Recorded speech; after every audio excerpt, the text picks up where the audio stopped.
എല്ലാവർക്കും നമസ്തേ. ഞാൻ രഞ്ജിത്ത് വാരനാട്. തിരുനെല്ലൂർ ശ്രീരാമേശ്വരം ക്ഷേത്രത്തിൽ രാമായണ മാസാചരണത്തോടനുബന്ധിച്ച് നടന്നു വരുന്ന രാമായണ പാരായണവും രാമായണ സമീക്ഷയും വളരെ ഭക്ത്യാദരപൂർവ്വം ഇന്ന് സമാപനം കുറിക്കുകയാണ്. കഴിഞ്ഞ ഒരു മാസക്കാലം ക്ഷേത്രങ്ങളും വീടുകളും രാമായണ പാരായണത്താൽ മാത്രം മുഖരിതമായിരുന്നു. വാത്മീകി രചിച്ച രാമായണത്തെക്കാൾ മലയാളികൾക്ക് പരിചിതം എഴുത്തച്ഛൻ്റെ അധ്യാത്മ രാമായണമാണ്. അധ്യാത്മ രാമായണം ഭഗവാൻ മഹാവിഷ്ണുവിൻ്റെ അവതാരമായ ശ്രീരാമൻ്റെ കഥയാണ്. ഒട്ടനവധി ധാർമ്മിക മൂല്യങ്ങളെ മുറുകെ പിടിച്ചുള്ള രാമായണ പാരായണം പൊതുവെ കർക്കിടക മാസത്തിലാണ് നാം നടത്തി വരാറുള്ളത്. രാമായണം എന്നാൽ രാമൻ്റെ യാത്ര എന്നാണ് അർത്ഥം. രാമായണ മാസാചരണം മതപരമായിട്ടുള്ള ഒരു ആചരണം എന്നതിലുപരി ഇതിഹാസത്തിൽ ഉൾച്ചേർത്ത കാലാതീതമായിട്ടുള്ള ധാർമ്മിക മൂല്യങ്ങളുടെ പ്രതിഫലനത്തിനുള്ള സമയം കൂടിയാണ്. കർക്കിടക മാസത്തിലെ ഓരോ ദിവസവും തുഞ്ചത്തെഴുത്തച്ഛനാൽ രചിക്കപ്പെട്ട അധ്യാത്മ രാമായണത്തിലെ ഓരോ ഭാഗങ്ങളാണ് നാം പാരായണം ചെയ്തു വരുന്നത്. ഓരോ ദിവസവും വായിക്കുന്ന ഭാഗങ്ങളിൽ എന്തൊക്കെയാണ് പറഞ്ഞു വച്ചിരിക്കുന്നതെന്നും വായിച്ച ഭാഗത്തിൻ്റെ സാരാംശം എന്തൊക്കെയാണ് എന്ന് അർത്ഥമറിഞ്ഞ് വായിക്കും. തിരിമുറിയാതെ മഴ പെയ്യുന്ന കള്ളക്കർക്കിടകം ഇപ്പോൾ മലയാളികളുടെ മനസ്സിൽ രാമായണ മാസമായി മാറിയിരിക്കുകയാണ്.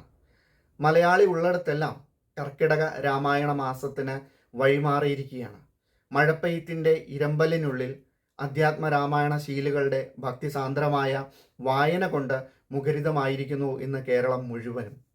മലയാളികളുടെ മനസ്സിൽ വീണ്ടും തുഞ്ചൻ്റെ കിളിക്കൊഞ്ചൽ ആയിരുന്നു കഴിഞ്ഞ ഒരു മാസക്കാലം. 1930കളിൽ കേരളത്തിൽ മുഴങ്ങിക്കേട്ട രാമായണം കത്തിക്കുക എന്ന ആഹ്വാനത്തിൽ നിന്നും രാമായണ മാസത്തിലേക്കുള്ള കേരള സമൂഹത്തിൻ്റെ സംക്രമണത്തിന് പിന്നിൽ സ്വദേശപൂർവം പരിശ്രമം നടത്തിയ ഒരു കൂട്ടം സാമൂഹിക പരിഷ്കർത്താക്കളുടെ തപസ്സിൻ്റെ ബലമാണുള്ളത്. ഒരു ജാതി, ഒരു മതം, ഒരു ദൈവം മനുഷ്യന് എന്ന ശ്രീനാരായണ ഗുരുദേവന്റെ മഹാദർശനത്തിന് മുകളിൽ കുതർക്കത്തിൻ്റെ കരിമ്പടം ചാർത്തിക്കൊണ്ട് ജാതി വേണ്ട, മതം വേണ്ട, ദൈവം വേണ്ട, മനുഷ്യന് എന്ന ആഹ്വാനം മുഴക്കിയ കേരളം.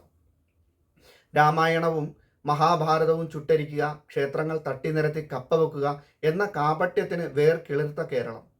തുഞ്ചൻ്റെ കിളിക്കൊഞ്ചൽ ക്രൗഞ്ച മിഥുനങ്ങളിലൊന്നിനെപ്പോൾ പിടഞ്ഞു മരിച്ചു പോകുമോ എന്ന് നമ്മൾ സന്ദേഹിച്ച ആ കേരളം.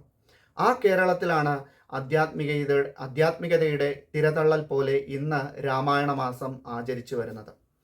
ഭൗതികവും ആത്മീയവുമായ വളർച്ചയിലൂടെ മാത്രമേ ഒരു നാടിൻ്റെ വികസനം പൂർണ്ണമാവുകയുള്ളൂ എന്നുള്ള തിരിച്ചറിവിന്മേൽ അതിനുവേണ്ടി പ്രവർത്തിക്കുന്ന ശ്രീരാമേശ്വരം ക്ഷേത്രം ഭാരവാഹികൾക്കും ശ്രീരാമേശ്വരം ക്ഷേത്രം വാട്സപ്പ് ഗ്രൂപ്പിൻ്റെ ഭാരവാഹികൾക്കും വിശിഷ്യ ഈ മഹത് കർമ്മത്തിന് ആശംസകൾ അർപ്പിക്കുന്നവരിൽ എന്നെയും നിയോഗിച്ച ശ്രീ TS സജേഷ് പോറ്റിക്കും എല്ലാവിധ നന്മകളും ഭാവുകങ്ങളും നേരുകയാണ് ഈ സമയത്ത്.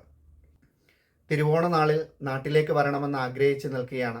ആ സമയം ഏവരെയും നേരിൽ കാണുവാനും ഭഗവാൻ ശ്രീരാമേശ്വരത്തപ്പനെ നേരിൽ കണ്ടു വണങ്ങുവാനുമുള്ള ഭാഗ്യം സിദ്ധിക്കും എന്ന് ഞാൻ പ്രതീക്ഷിക്കുന്നു. എന്തായാലും രാമായണ പാരായണ സമർപ്പണത്തിൻ്റെയും പുതുവർഷത്തെ വരവേൽക്കുവാൻ തയ്യാറെടുത്ത് നിൽക്കുന്ന ഭക്തിസാന്ദ്രമായ ഈ നിമിഷത്തിൽ ഏവർക്കും ഭഗവാൻ ശ്രീരാമദേവൻ്റെ അനുഗ്രഹം ഉണ്ടാവട്ടെ എന്ന് പ്രാർത്ഥിക്കുന്നതോടൊപ്പം ഏവർക്കും നന്മയുടെയും പ്രത്യാശയുടെയും ഒരു പുതുവർഷം ആശംസിക്കുകയും ചെയ്യുന്നു. നന്ദി, നമസ്തേ.